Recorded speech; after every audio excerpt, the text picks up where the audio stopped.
Bonsoir. J'osage de jeu de rôle, encore une fois, ça faisait un petit bout quand même que j'avais pas fait une chronique totalement improvisée, discutée comme ça. Et ce soir, c'est comment faire un monde, comment bâtir son monde. Je vais expliquer comment moi je bâtis un monde. Ça peut vous inspirer à bâtir les vôtres. De la manière que je fonctionne, je vais toujours créer un monde gigantesque. Tu sais, mettons là, une planète, là, je vais mettre tout ce que je veux dessus, les grandes lignes, sans mettre de détails, je vais juste tout faire ça. Ensuite, je vais dire, ok, là, je vais préciser une région. Tu sais, je sais que, mettons, j'ai fait 3 continents et j'ai l'intention d'amener mes joueurs sur un continent particulier. Ben, je vais nommer mes 2 autres, puis celui que les joueurs vont aller dessus, là, lui, je vais le découper. Là, je vais le découper en régions, en provinces, en royaumes, etc. Fait que là, lui, je vais le découper pour que ça donne plus une idée plus précise. Et là, après ça, fait que là, je vais nommer mon entourage. Et après ça, je vais plonger encore plus creux vers, mettons, un royaume en particulier. Là, dans ce royaume-là, là, je vais nommer plus de choses. Fait que là, mes joueurs, ils vont avoir un univers, on pourrait dire un terrain de jeu un peu plus défini. Et ils savent qu'il y a des choses autour. Donc, je suis capable de dire, mettons, tel NPC, il vient de l'autre continent. T'sais. Je suis pas obligé de nommer tout le reste, mais au moins j'ai de quoi dire. Puis les joueurs, ils sont pas au courant de toute sa vie à lui, exemple. Mais quand il arrive, au moins, il y a un petit quelque chose. Puis, encore là, c'est ça. Je vais toujours aller de plus en plus précis dans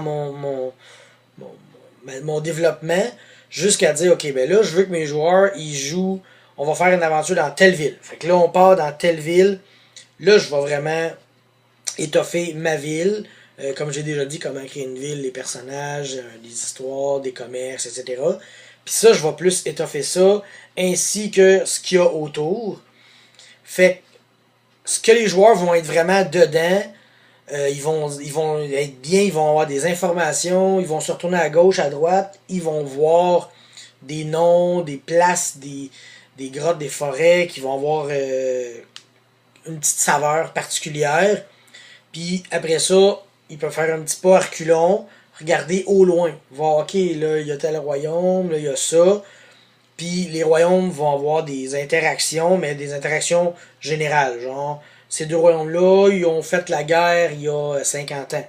Fait que là, tu sais ça, mais je vais pas écrire, ok, tel général est arrivé telle date, puis il a fait ci, il a fait ça. Ils ont eu une invasion de la région sud. Tu sais, ça donne rien de faire ça parce que justement les joueurs ils vont pas s'informer jusqu'à ce que pas dur, pas facile à soir, jusqu'à ce point-là. Excusez. Fait que, tu sais, c'est ça, l'histoire. Parce que avant, j'en écrivais de l'histoire, puis du background, puis qui a fondé quelle ville, avec quoi, avec quels éléments, puis pourquoi, puis tu sais, j'en ai fait beaucoup trop pour me rendre compte que si j'ai utilisé 10% de ce que j'ai fait dans ma vie, ben c'est beau. Fait qu'à cette heure, j'ai changé mon mode pour celui que je viens de décrire là. Puis je vous suggère de créer votre monde de cette manière. Donc, on crée une grande carte avec un peu de choses dessus.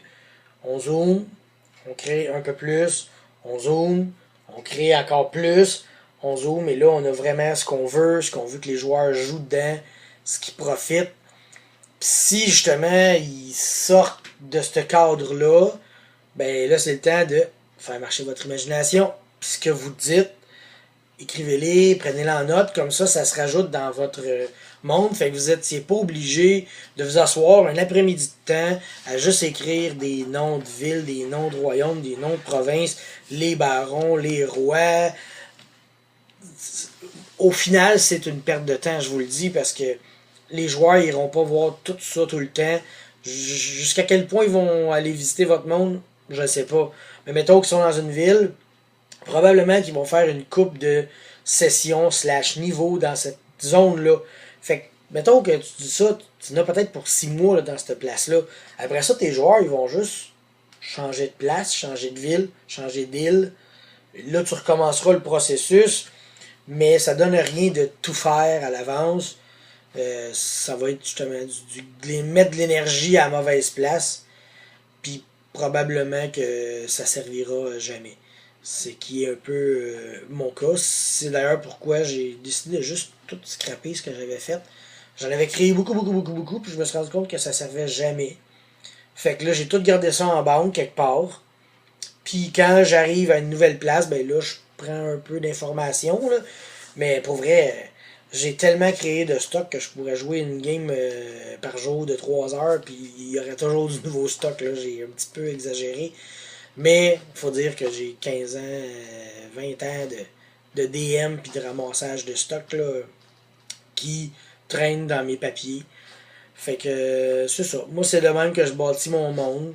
J'espère que ça vous a inspiré peut-être à créer le vôtre et ça vous a peut-être fait comme wow, je m'en allais en faire beaucoup trop pour rien, moi là.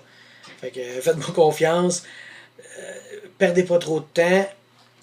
Imaginez plus une petite zone, puis plutôt que de faire du terrain, puis des continents, puis de créer des gens, créer des NPC, créer des liens, créer des secrets, créer des buts.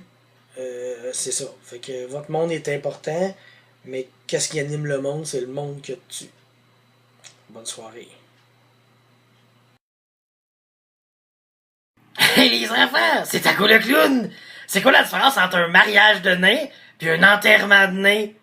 Dans un enterrement de nains, il y a un nain de moins qui est sous!